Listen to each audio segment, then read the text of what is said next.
UCC uniform civil code સમાન નાગરિક સંહિતા ગુજરાતે બીજું રાજ્ય બન્યું છે આ બિલ પાસ કરવામાં। હવે આ યુસીસી શું છે, કેમ જરૂરિયાત છે તે સમજવાની કોશિશ કરીએ।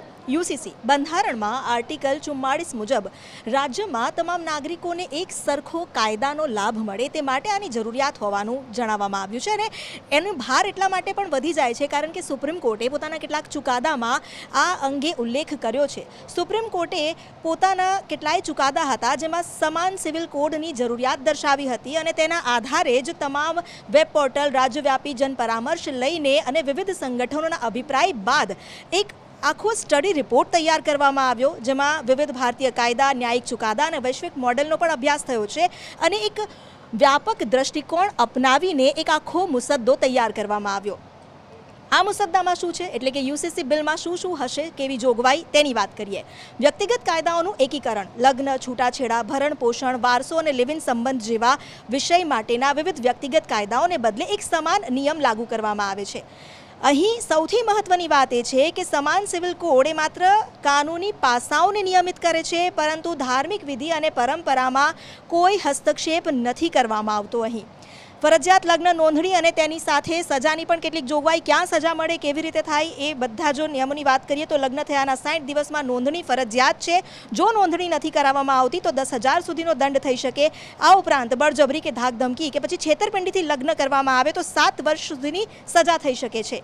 એકથી વધુ લગ્ન કરવાના કિસ્સામાં પણ 7 વર્ષની સજાની જોગવાઈ છે। ફરજિયાત નોંધણીથી લગ્નને કાનૂની માન્યતા મળે છે અને સ્ત્રીઓ તથા બાળકોનું રક્ષણ થાય છે।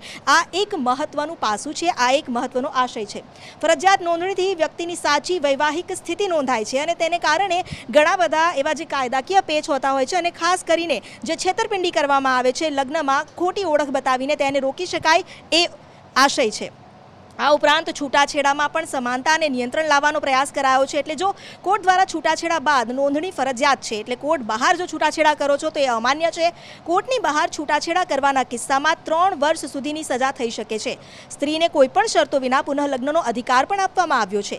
ફરજિયાત નોંધણી અને કોર્ટ દ્વારા માન્ય છૂટાછેડા પ્રક્રિયાના કારણે છેતરપિંડી, ગેરકાયદેસર છૂટાછેડા અને ખોટી વૈવાહિક સ્થિતિ દર્શાવવાના કિસ્સાઓ અટકાવે। ભવિષ્યના લગ્નમાં પારદર્શિતા સુનિશ્ચિત થાય। તમામ સમુદાય માટે એક સમાન છૂટાછેડાની પદ્ધતિ અને કારણો દ્વારા લિંગ સમાન અને સરળ પ્રક્રિયા ઊભી થાય જે વ્યક્તિગત અધિકારોનું રક્ષણ કરે અને સમયસર ન્યાય આપીને વિવાદો ઘટાડે। આ એક મહત્વનો આશય। આ ઉપરાંત ભરણ પોષણમાં પણ અહીં સમાનતા રાખવામાં આવી છે। બધા ધર્મો માટે ભરણ પોષણની સમાન જોગવાઈ યુસીસીમાં છે। મહિલાઓને વિશેષ સુરક્ષા પણ મળી રહે છે। હવે આગળ વધીએ, વારસાગત જે હક્કો છે તેની વાત કરીએ તો સમાન સિવિલ કોડમાં તમામ ધર્મોના પુત્ર અને પુત્રીને સમાન અધિકાર આપવામાં આવ્યો છે। પુત્ર અને પુત્રી સમાન કૌટુંબિક હક આપવાથી લિંગની સમાનતા, સ્ત્રીઓની આર્થિક સુરક્ષાને સુનિશ્ચિત કરી શકાય છે।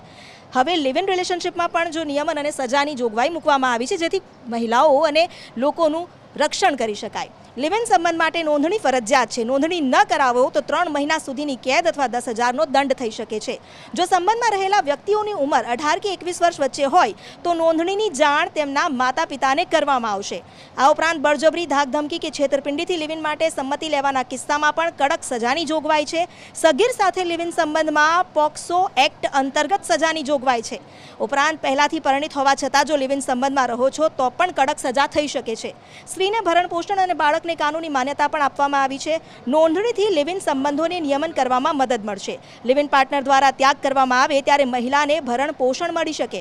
લિવ ઇન સંબંધમાંથી જન્મેલા બાળકોના ભરણ પોષણ, ઓળખ અને વારસાના હકનું પણ વધુ સારી રીતે રક્ષણ થઈ શકે। અને આ જ નાગરિકોની અને ખાસ કરીને મહિલાઓ અને બાળકોની સુરક્ષાને જોતા માટે યુસીસી કોડ લાવવા માટે સુપ્રીમ કોર્ટ તરફથી પણ ભલામણ કરવામાં આવી હતી અને એ જ ભલામણને ગ્રાહ્ય રાખીને ગુજરાત બીજું રાજ્ય બન્યું છે યુસીસી લાગુ કરવા માટે।